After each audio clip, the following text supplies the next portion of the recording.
오늘 행정안전부 정책과제 발굴대회 토론회에 참석해 주신 여러분들께 다시 한번 감사 말씀을 드립니다. 특히 김호기 위원장님을 비롯해서 제2기 행정안전부 정책자문위원을 수락해 주신 여러 위원님들께도 깊은 감사의 말씀을 드립니다.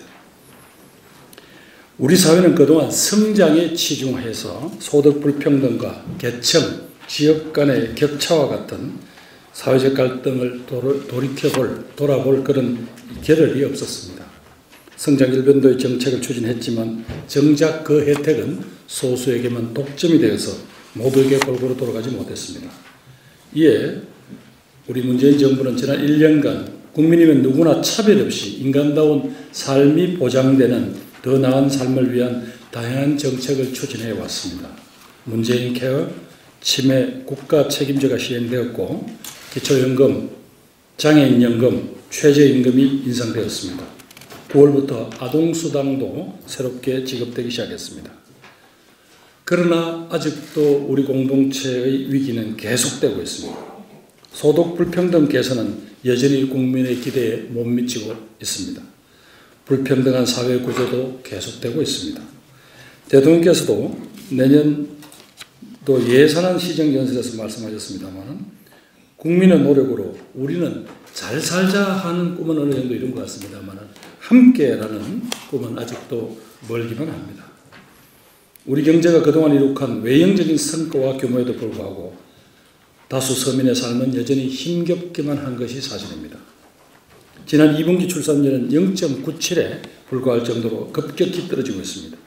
2025년에는 초고령 사회에 진입할 것으로 예측되고 있습니다. 계층 간 양극화도 심각합니다. 중소기업 비정규직의 임금은 대기업 정규직 임금의 40.3%에 불과합니다. 서울의 아파트값이 평당 7천만 원을 넘어서서 내 집 마련의 꿈은 더 아득하기만 합니다. 개천에서 용난다 하는 말은 이미 옛말이 되었고 금수저, 흑수저 등 계급론마저 등장했습니다. 성, 세대, 이념 간의 갈등은 누그러지지 않고 있습니다. 젊은이들의 좌절은 더욱 심각한 상태입니다. 거기에다가 지방의 젊은이들은 더 사정이 열악합니다. 교육과 문화, 일자리 등 기회 자체가 부족합니다. 그 결과 젊은이들이 수도권으로 떠나면서 지방 소멸이라는 말이 나오고 있습니다. 향후 30년 내에 현재의 시군구 중에 37%, 읍면동 중 40%가 소멸 위기라고 합니다. 이는 통계적 예측치일 뿐이지 일선에서 느끼는 속도는 그보다 훨씬 더 빠르고 심각합니다. 대한민국의 위기 극복을 위해서는 국정 운영 패러다임의 근본적인 변화가 필요합니다. 지난 9월 문재인 대통령께서는 새로운 미래 비전으로서 포용국가를 제시했습니다.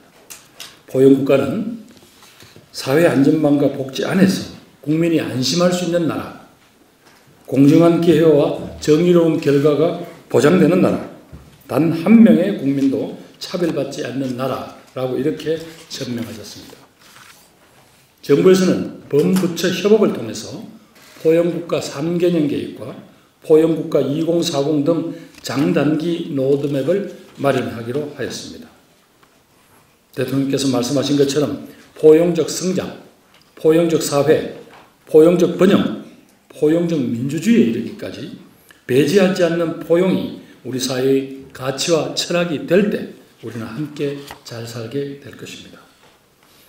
포용과 함께 가져가야 할 또 다른 핵심 가치는 자치분권입니다. 과거 중앙집권적 국가 운영의 틀을 깨고 국가 운영 시스템의 대전환이 필요합니다. 우리 행정안전부가 앞장서겠습니다. 자치분권과 국가 균형 발전은 중앙과 지방, 수도권과 비수도권이 협력과 상생 속에서 지속 가능한 발전을 이룰 수 있는 새로운 국가 발전 전략입니다. 자치분권을 강화하되 대한민국 어디에 살든지 최소한의 국민생활 수준이 보장되어서 모두가 잘 사는 균형 발전을 함께 달성해 나가야 합니다. 도서관, 체육관 등 생활 편의시설이나 풍수해 대비시설 같은 소규모 안전시설 등 주민의 일상과 직결된 생활인프라 확충으로 삶의 질을 높이고 지역 간의 격차를 완화해야 합니다. 지역이 주도하는 일자리 창출로 지방 소멸 위기를 극복하고 지역 활력을 되찾아야 합니다. 이를 위해서는 실질적인 자치와 재정분권이 구현되어야 합니다. 행정안전부에서는 이를 위해서 지난해 자치분권 로드맵을 제시한 바 있습니다. 금년에는 자치분권 종합계획을 통해서 지방자치의 미래상을 제시한 바 있습니다. 지난 10월 30일에는 30년 만에 처음인 지방자치법 전면 개정안과 지방재정을 확충하는 재정분권을 확정 발표하였습니다. 이로써 청사진 제시에만 머물지 않고 실질적인 지방자치의 구현에 큰 걸음을 내딛었습니다. 이를 통해서 자치분권의 최종 결신이 주민들에게 돌아가도록 하겠습니다. 주민의 삶을 바꾸는 지방자치를 만들겠습니다. 국정운영의 패러다임 변화와 함께 미시적 접근도 놓치지 않겠습니다. 무엇보다도 국민을 섬기는 정부가 되겠습니다. 그에 따라서 정부 서비스를 제공하는 방식을 바꾸겠습니다. 국민이 요구하는 서비스를 규정이나 예산에 얽매여서 안 된다는 핑계를 더 이상 되풀이하지 않겠습니다.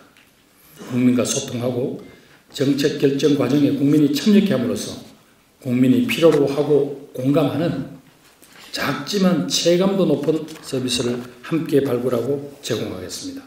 그래야 정부에 대한 국민의 신뢰가 높아질 것이기 때문입니다. 오늘 이 자리는 분과위원님들과 함께 그동안 발굴한 정책 과제들을 전체 자문위원님들께 보고드리고 고견을 듣는 자리입니다. 여러분과 함께 고민한 작지만 국민 한 분 한 분에게는 이 배려가 되는 그런 정책들일 것입니다.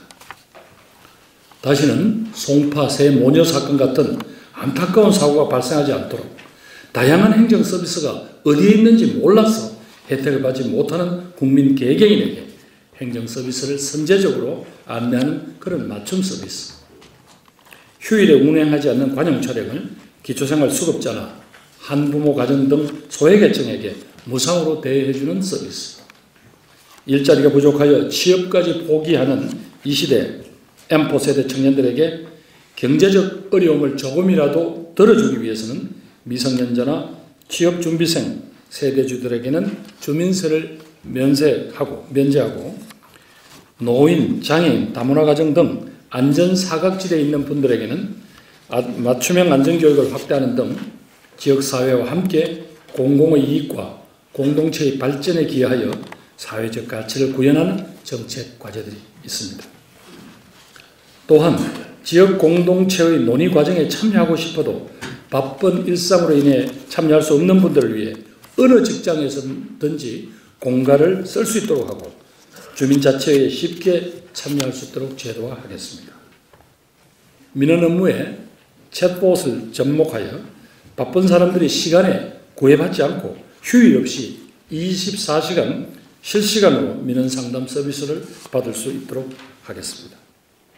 도로폭이 좁아 보행자 사고가 많이 발생하는 도로는 보행자 우선 도로로 지정하여 차보다는 보행자가 우선하도록 개선하고 차량 속도를 제한하는 등 작지만 체감도 높은 다양한 과제들이 포함되어 있습니다. 저는 이런 과제들이야말로 포용과 자치분권의 나라로 나아가기 위한 첫걸음이라고 생각합니다. 오늘 이 정책 과제들이 활발히 논의되기를 바라며 위원님들께서 주시는 고견은 현장의 목소리와 함께 반드시 반영하여 국민들을 위해서 실천해 나가도록 하겠습니다. 오늘 여러분과 함께 나누는 포용의 가치는 일상의 사회정책에서 시작해서 경제, 교육, 노동 등 전 분야에서 보편적 가치로 추구될 것입니다. 또 지역의 일은 지역의 권한과 책임으로 스스로 해결할 수 있도록 자율성과 책임성을 강화하는 자치분권의 가치도 국정운영의 한 축으로 실천해 나가도록 하겠습니다. 끝으로 포용의 가치가 우리 행정안전부의 정책에 스며들고 자치분권의 철학이 우리 행정안전부의 정책을 이끌어가도록 여러분의 기탄 없는 의견 제시와 지도 편달을 부탁드립니다. 감사합니다.